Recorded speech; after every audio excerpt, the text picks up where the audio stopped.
মানুষের হৃদয়ে, আমরা মানুষের মণিকোটায়।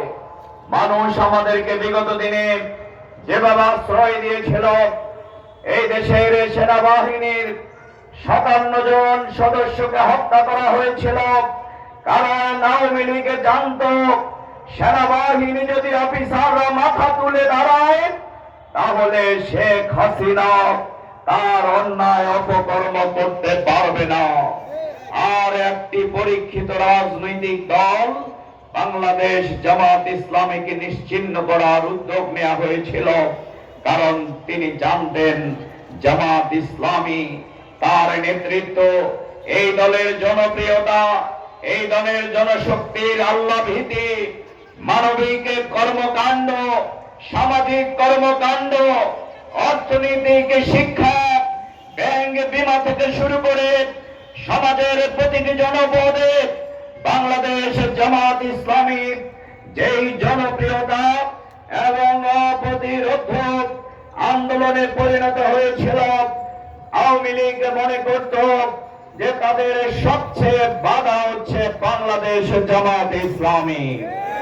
সংগ্রামী ভাইরা আমার, তাই আমরা আজ বলতে চাই, আওয়ামী লীগ বিগত দিনে যেই দুর্নীতি এবং সন্ত্রাস করেছিল, যে অপকর্ম করেছিল, সেই অপকর্মের বিচারিক কার্যক্রম শুরু হয়েছে। যেই ট্রাইব্যুনাল থেকে আমাদের নেতৃবৃন্দকে যেখানে বসে নিরীহ মানুষদেরকে হত্যা করার নির্দেশ দেওয়া হয়েছিল, আয়নাগর, কারাগার, নির্যাতন পরিচালনা করা হতো, বাংলাদেশের সেই ট্রাইব্যুনালে শেখ হাসিনা এবং তার খুনিদের বিচার হবে।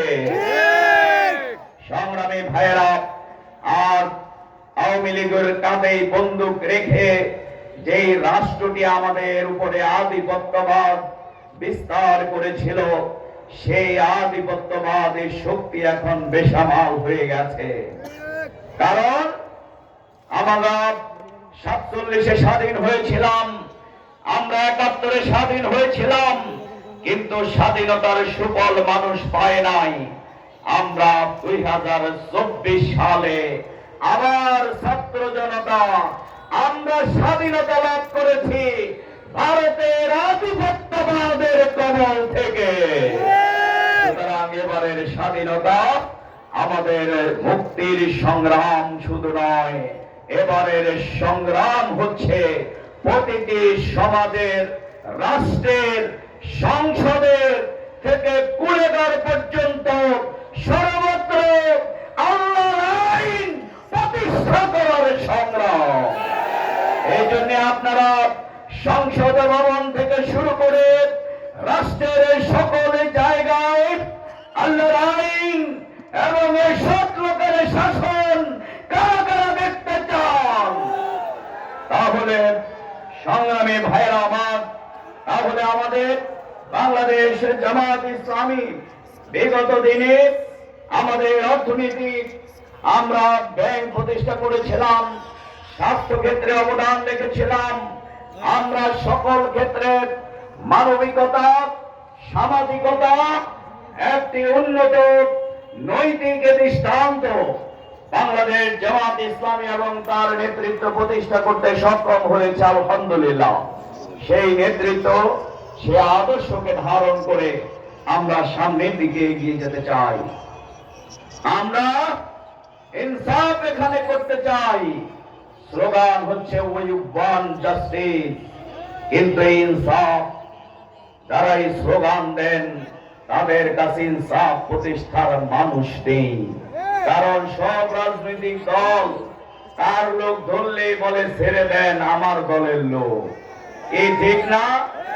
অমুক চাঁদাবাজি করেছে, অমুক অপরাধ করেছে, অমুক যা করে, রিক্সাওয়ালা থেকে শুরু করে সর্ব লেভেলে যে নির্যাতন, নিপীড়ন, জুলুম পরিচালনা করে রাজনৈতিক দলগুলো তাদের ক্ষমতা, সেই লাল কালো থাবা দিয়ে মানুষকে নিয়ন্ত্রণ করতে চায়।